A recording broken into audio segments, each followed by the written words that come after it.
Alhamdulillahi rabbil alamin. Ẹ̀yin tèmi ṣàlàáfíà ni mo bá yín gẹ́gẹ́ bí èmi on point by two ṣe wà. Èmi on point by two, èmi ò kí ń ṣe fanatics o. Tẹ́ bá ṣe rí mi mo ṣe múra, that is just my way of dressing.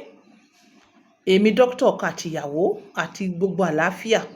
Èmi on point by two, mo máa ń ta herbs. Ṣáà ti pé agbára Ọlọ́run ká. Agbára Ọlọ́run ká. Àgbo òfìfo ló máa ń dún gbọ́nrán. Èmi like recommendations. Alhamdulillah, òun ló gbé wa débi tá a délé ni. Alhamdulillah rabbil alamin. Mo fẹ́ bẹ̀rẹ̀ pẹ̀lú story ni. Arábìnrin kan, a mọ̀ fi ọ̀rọ̀ lọ́rọ̀, a mọ̀ fi ń yọgbọ́n ni. Ọ̀dẹ̀ èèyàn ló mọ̀ fi ọ̀rọ̀ tara rẹ̀ ṣe ọgbọ́n. Ó ní on point. Ǹjẹ́ kinní kan wà tí mo fi lè cure libido, kí n kan pa libido mi? Ǹjẹ́ kinní kan wà tí mo fi lè pa libido mi? Obìnrin tó sọ̀rọ̀ báyìí, there's a problem. Kí ló ń ṣẹlẹ̀? Ó ní òun ọmọ ọdún báyìí lòun and she's still young. She's still young. Ó ní àmọ́ ọkọ ti pa òun tì. In fact, ibi tó terrible dé, ọkọ ti kúrò nílé fún pátápátá àti àwọn ọmọ ń lọ bí 2 mẹ́ta. Ó ti ń fẹ́ lòmíì, ti fòun kalẹ̀ lẹ̀. Inú ò kí ń dùn, òun mọ́ wá bóun ṣe pàrònú rẹ́. Sister mi tó bá ń gbọ́ story yìí lénìí, jọ̀ọ́. Mo kàn fẹ́ fi yá àwọn èèyàn létí ni. Like the story is sad to me, no matter how small it is. Mo fẹ́ fi yá àwọn èèyàn létí without calling names.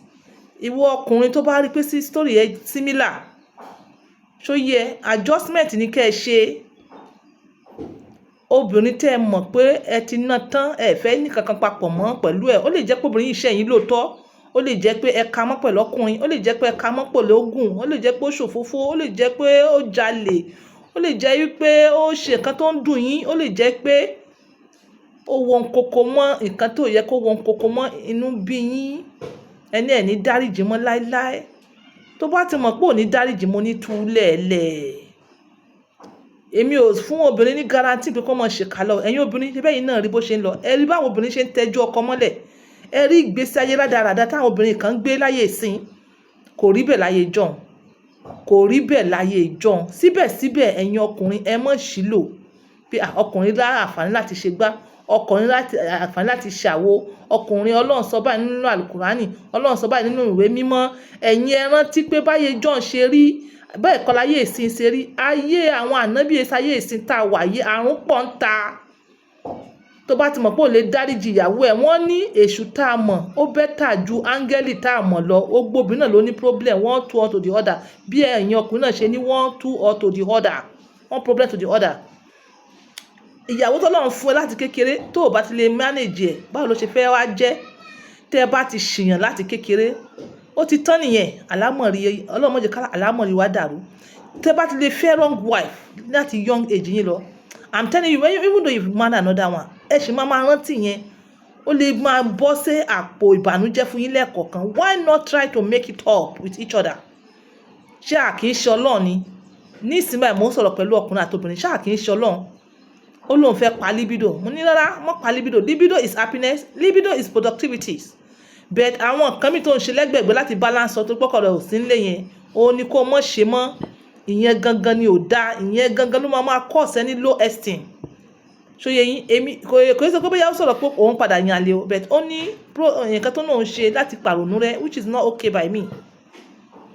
Pé tó bá ti ń limit ẹ̀, ó máa ronú nǹkan tó dáa. Kí ni àbùrọ̀dé obìnrin mọ́lé rẹ̀ sí nígbà tó mọ̀ pé ó ti tán pẹ̀lú ẹ̀? Wàláì, gbogbo ọkùnrin tó bá ń ṣe bẹ́ẹ̀, ẹ máa jẹ̀bi o. Ẹ máa jẹ̀bi. Ẹ túlẹ̀ kó mọ́ lọ, kó mọ́ bá kádàrá rẹ̀ lọ. Tó bá yẹ pé torí ọmọ ni, ó ní bẹ́ẹ̀ ṣe máa sanwó oúnjẹ ọmọ, owó school, owó gbogbo. Ẹ jẹ́ kó obìnrin yìí ẹ mọ̀ jẹ́. Ẹ má dé obìnrin mọ́lé. Ẹ̀yin tèmi lórí ọ̀rọ̀ yìí, ẹ̀yin ọkùnrin kan, ẹ ní abẹ́ ìyàwó yín fẹ́. Ẹ wà flimsy excuses. Ẹ ṣe bẹ́ẹ̀ ṣe fẹ́. Ẹ lọ́mọ yàn lé ń ta. Ẹ lọ́mọ ṣe gbogbo ẹ̀ ń ta. Àrùn wà ń ta. Gonorrhea wà ń ta. Syphilis wà ń ta. HIV/AIDS wà ń ta. Ẹ má jẹ́ ká tẹ̀ sọ̀rọ̀ spiritual. Àwọn míì wà tó jẹ́ pé wọ́n ń gba àtọmọkùnrin, wọ́n fi ń ṣe dáadáa. Ìyàwó rẹ̀ tó ti mọ̀ tán, ó ṣe balance ẹ̀ up. Mo ní ẹ wá level ìyàwó yín kí gbogbo ẹ̀yin máa jọra wọn. Ẹ̀yin ìyàwó ẹ wá level ọkọ yín. Kó ní kí gbogbo ẹ máa jọra wọn. Like àwọn ọkùnrin míì wọ́n lẹ́sìn pé obìnrin máa ṣe yóò yá ṣú. ẹ understand tó máa ṣe ìbálòpọ̀ kó mọ ní interest dáadáa ẹ wá level yẹn ẹ lọ wá rí kí mo sọ ẹ lọ wá rí pé ẹ tó bá ti ṣe ìbálòpọ̀ ẹ kì í ní interest ẹ lọ wá rí nítorí gonorrhea àwọn kọ̀ọ̀kan wọ́n kò fún yín gonorrhea ara obìnrin 70% obìnrin ara wọn máa ń hide gonorrhea 70% obìnrin ara wọn máa ń hide gonorrhea ó lè fa swelling níbi Bartholin glands níbi ìsàlẹ̀ OBO tó máa lọ cause swelling tó máa lọ cause abscess pus lè travel láti bẹ̀ lọ through the uterus títí di ovidus tí kò ní sí menstruation mọ́ tí ò dẹ̀ ní sóyún mọ́ ó dẹ̀ from there ó lè ba gbogbo vital organs jẹ́ gonorrhea náà ó lè pa nǹkan ọmọkùnrin kó di swing kó mọ̀ ní action mọ́ tó bá ti pẹ́ lára ó lè pa gbogbo vital organs the same thing pẹ̀lú syphilis the same thing pẹ̀lú HIV ẹ̀yin náà mo bó ṣe ń ṣẹlẹ̀ sí HIV gonorrhea wà ní tẹ́ bá ti wá rí tẹ́ bá ọlọ́mọdé àrògùn gonorrhea ìwọ tó bá tẹ̀ rí ipò ti ní multiple partners lọ sí hospital jẹ́ kí wọ́n lọ check ẹ̀ ọkùnrin bá ti ní gonorrhea kí ló mọ̀ ṣẹlẹ̀ sí ó mọ̀ ní abnormal discharge nǹkan ọmọkùnrin ẹ̀ ó dẹ̀ mọ̀ ta tó bá ti ń tọ̀ àbí kó mọ̀ fún ní scratching ó ní the same syphilis náà ní similar symptoms but this case syphilis ó wà more severe tó jẹ́ pé ihò wọn máa jáde lára nǹkan ọmọkùnrin tó bá jẹ́ syphilis ni àwọn oògùn wọ̀nyí ó máa ń pe olóògùn lónírọ́ na in fact WHO wọ́n sọ ń jọ̀wọ́ nílẹ̀ bíbá wọ́n ní bacteria gonorrhea yẹn ó ní resistance sí antibiotics ẹ múra ni èyàn tó bá fẹ́ pa gonorrhea lára ó múra bí ológun ni ìwọ tó bá ti fẹ́ wàhálà ó better maintain partner ìyàwó rẹ tó ní maintain ẹ̀ ẹ̀yin tèmi kí tó lọ further tẹ́ bá ti wá ní gonorrhea tẹ́ ní syphilis wàhálà ẹ gbà abẹ́rẹ́ tẹ́ bá wá gba abẹ́rẹ́ normal abẹ́rẹ́ yín tán ẹ wá padà wá sí herbs ó ní nǹkan tá à ń pè ní bomubomu táwọn Haúsá ń pè ní tumfafiya ẹ máa wá root ẹ̀ ṣóyé yín ẹ máa rẹ́ sínú inú ìgò clean ìgò or container ẹ fi ọ̀pọ̀lọpọ̀ garlic sí ṣóyé yín tẹ́ bá rí apple cider vinegar níwọ̀nba kí ni mo sọ tíún ẹ rí i pé ẹ constitute èyí tẹ́ máa lò fún 1 week tẹ́ bá wá ṣe yẹn tán tẹ́ bá mú yẹn tán ẹ tún turn ẹ̀ again fún 1 week ẹ tún turn ẹ̀ fún 1 week bẹ́ẹ̀ ṣe máa ṣe nìyẹn jẹ́ má gbàgbé pé mo sọ wípé black seed powder ó dáa fún infections bẹ́ẹ̀ bá ṣe ń lò yẹn ẹ máa lo black seed powder náà sí ṣóyé yín tẹ́ bá wá ẹ wà máa lọ fún checking every time until tí wọ́n bá prove yín pé ẹ ti wà okay ṣé ẹ mọ̀ pé that is just one side of antibiotics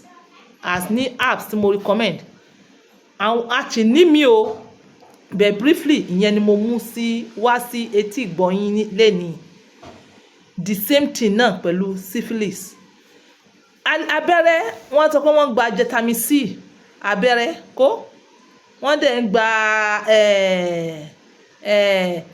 ceftriaxone injection pẹ̀lú probenecid then wọ́n dẹ̀ ń gba penicillin injection fún syphilis ẹ lọ sí àwọn tó mọ̀ nípa irú injection yẹn lẹ́yìn ìgbà yẹn ẹ wá padà wá sórí herbs ẹ máa mú ni títí ẹ ti máa lọ sí test ẹ lè gba ó lè injection kẹ́ni ó ti tán bẹ́ẹ̀ yẹn rárá ẹ ní láti continue pẹ̀lú herbs títí ẹ máa fi wá rí ọ̀nà àbáyọ ṣóyé yín bẹ́ẹ̀ yẹn ọ̀rọ̀ tí mo mú wá sí ti gbọ́ wa lẹ́ni nìyẹn pé lórí ti àwọn àìsàn pápápá pépèpé tó ń pa ọkùnrin tó ń pa obìnrin ní abẹ́ OKOOBO wọn tè jẹ́ kí wọ́n ṣe dáadáa as ìyàwó ó sì lè pa pé kóbìnrin gan bímọ àwa pa gonorrhea àgbà abẹ́rẹ́ ká wá dákẹ́ o àti mu tablet àti wá dákẹ́ wàá tọ́jú ẹ̀ fún dídí 6 months gbáko kó tó di pé wá rí ọ̀nà àbáyọ nítorí náà ẹ maintain partner yín as ọkọ àti ìyàwó if worst come to the worst so yẹ pé ìwọ èmi èso níyàwó kan èmi eléèdóbò kan méjì mẹ́ta mo lè tó fẹ́ wọn torí pé kí ni àwọn obìnrin tó fi síta yẹn o mọ̀ bóyá àwọn náà ń ṣe káàkiri like ọ̀rọ̀ kékeré la sọ ẹ jẹ́ kó di wider ní agbárí yín ẹ̀yin kan sọ pé kí là ń ṣe wọ́n dẹ̀ ti sọ fún wa pé èèyàn tó ti ní gonorrhea tó ní syphilis rí ara rẹ̀ ti ṣí kalẹ̀ fún HIV/AIDS kẹtùn wá wo àwọn spiritual míì tó wà attach kí là ń bá ká mo lè gòkè mo lè sọ ẹ̀yin ò mọ̀ pé ẹ̀mí yín lẹ̀ ń sọ ní kúkúrú nìyẹn ẹ appreciate